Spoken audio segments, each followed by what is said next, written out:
कुछ दिन पहले Pawan Singh rise and fall में गए थे, तो वहाँ पे पवन सिंह फ्लर्टिंग कर रहे थे धनश्री के साथ। तो धनश्री के साथ कर रहे थे फ्लर्टिंग। तो पवन सिंह बोलते थे भाई धनश्री से कि तुम साड़ी और बिंदी पहनोगी तो बहुत अच्छी लगोगी।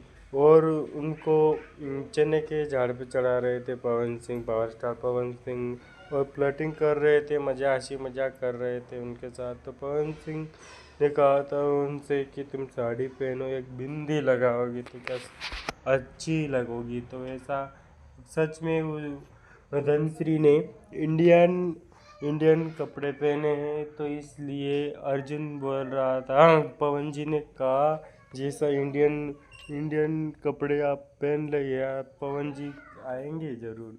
तो पवन सिंह को इतना बताया है, मैं भी इंडियन हूँ और मैंने कपड़े पहन लिए, आप जल्दी से आइए।